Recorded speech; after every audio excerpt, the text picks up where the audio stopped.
ভেঙে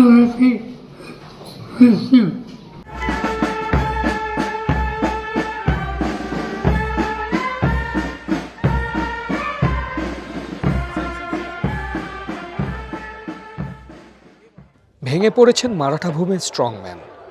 ভাইপো অজিতকে হারিয়ে স্বজন বিয়োগের যন্ত্রণায় কাতর এনসিপি-এসপির প্রধান শরদ পাওয়ার।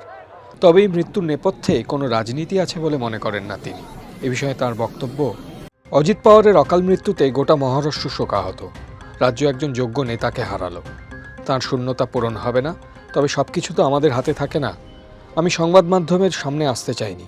শুনেছি কলকাতা থেকে ছড়িয়েছে এবং কোনো সংবাদ মাধ্যম বলছে যে এই দুর্ঘটনার নেপথ্যে রাজনীতি আছে। আমি তা মনে করি না। মৃত্যু এমনিতেই যন্ত্রণাদায়ক, এর মধ্যে দয়া করে রাজনীতি টেনে আনবেন না। বারামতিতে অজিতের দুর্ঘটনার সঠিক তদন্তের দাবি তুলেছেন পশ্চিমবঙ্গের মুখ্যমন্ত্রী মমতা বন্দ্যোপাধ্যায়।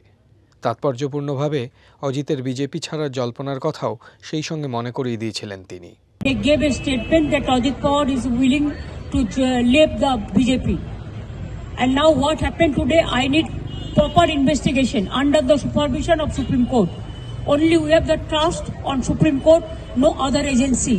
কিছুদিন আগেই শরদ অজিতের জোট জল্পনা উস্কে দিয়েছিলেন উদ্ধবপন্থী শিবসেনা নেতা সঞ্জয় রাউত, যা বাস্তবায়িত হলে বিরোধী ঐক্যের সুতো নতুন মাঞ্জা পেত বলেই মনে করা হচ্ছিল।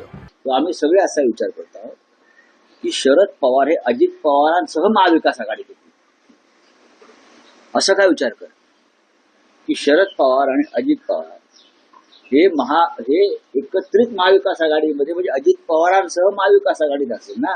বহুদিনের ব্যবধানে সম্প্রতি রাজনীতিতে হাতে হাত মিলিয়েছিলেন উদ্ধব ও রাজ ঠাকরে। শরদ পাওয়ার ও অজিতের কাছাকাছি আসার জল্পনাও জোরালো হচ্ছিল।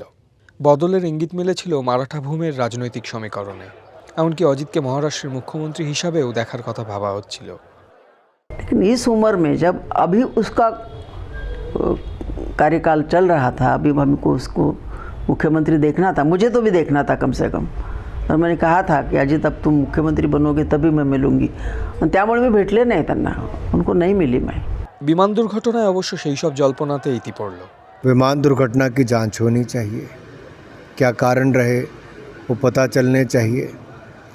महाराष्ट्र ने एक बड़े नेता को खोया है और हम सब ने अपने एक दोस्त को खोया है। मैं इतना ही कहूँगा कि इस विषय पर राजनीति नहीं होनी चाहिए, लेकिन जांच होनी चाहिए।